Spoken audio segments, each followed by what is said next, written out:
দুদিনের কর্মসূচিতে পূর্ব মেদিনীপুর সফরে কেন্দ্রীয় মন্ত্রী পঙ্কজ চৌধুরী। গতকাল কোলাঘাটে দলীয় কর্মসূচি সেরে তমলুকের বর্গভীমা মন্দিরে পুজো দেওয়ার পর দলীয় কার্যালয়ে সাংবাদিক বৈঠক করলেন তিনি। আজ ঘাটাল লোকসভা কেন্দ্রের পূর্ব মেদিনীপুরের পাঁশকুড়ার পশ্চিম বাকুলতা গ্রামে আদিবাসী সম্প্রদায়ের এলাকায় আসেন তিনি। লোকসভা নির্বাচনকে সামনে রেখে এক প্রকার প্রস্তুতি বৈঠক সারেন কেন্দ্রীয় প্রতিমন্ত্রী।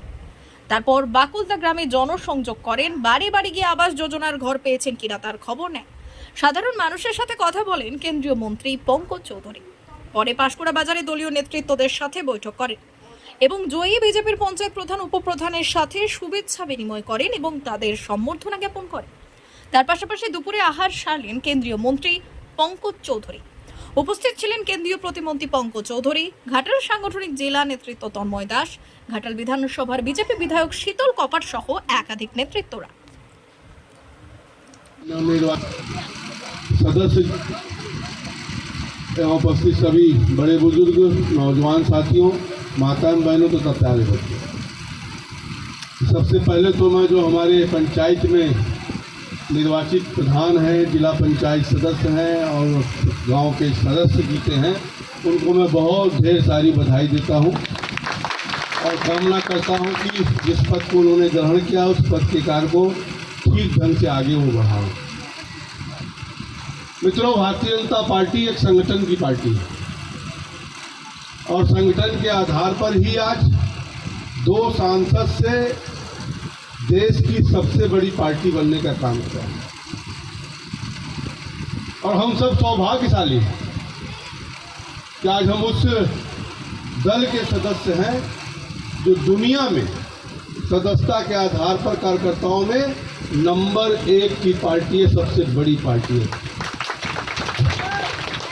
और आज उसी कार्यकर्ताओं के बीच में आकर मुझे बहुत ही प्रसन्नता हो रही है और पार्टी का ये मानना है कि जो हमारी सबसे छोटी इकाई होती है, बूथ इकाई, जो हमारी 31 की यहाँ पर बनती है, अभी यहाँ पर 24 के करीब सदस्य हमारे हैं,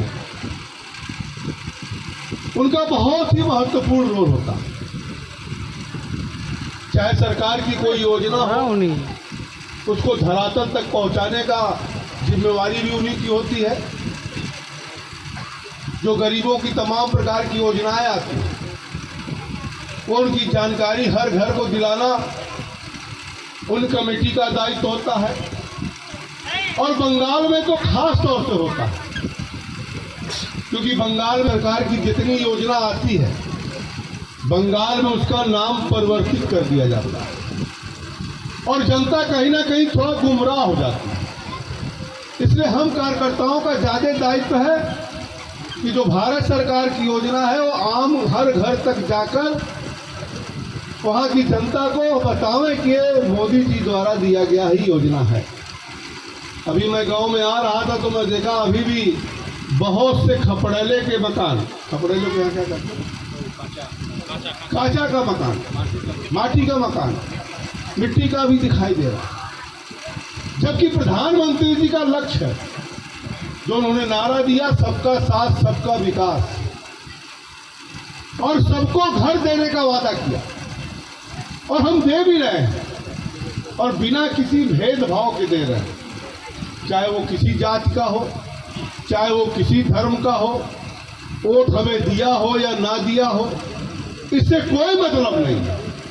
प्रधानमंत्री जी का लक्ष्य है कि भारत में रहने वाले हर व्यक्ति के पास घर होना चाहिए और अभी तक 3 करोड़ से ज्यादा घर हम लोग दे चुके हैं और वित्त मंत्री होने के नाते में बताना चाहता हूं कि अभी बहुत से लोगों का घर बाकी भी है।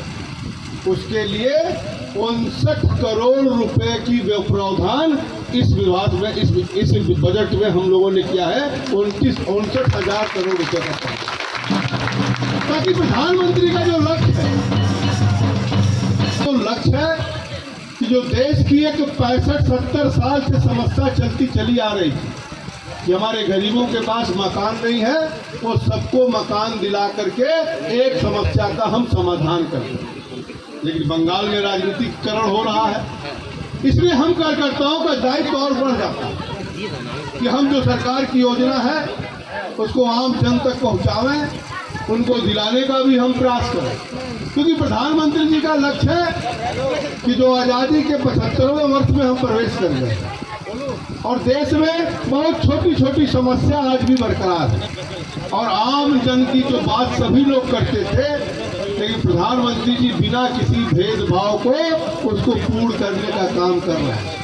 मकान केवल नहीं दे रहे, मकान में शौचालय भी होना चाहिए, बिजली का कनेक्शन भी होना चाहिए, पीने के पानी की व्यवस्था भी होना चाहिए, खाना बनाने के लिए गैस सिलेंडर भी होना चाहिए, गरीब आदमी है तो मुफ्त में राशन भी मिलना चाहिए।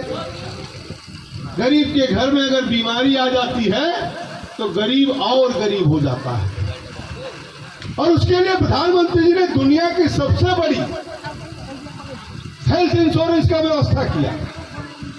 आज देश में 50 करोड़ से ज्यादा लोगों को बीमार कोई होता है, चाहे गरीब से गरीब आदमी हो, 5 लाख तक का मुफ्त में इलाज यहाँ से लेके और कलकत्ता तक के किसी भी बड़े हॉस्पिटल में जाकर करा सकता है। ऐसी व्यवस्था प्रधानमंत्री जी ने किया है।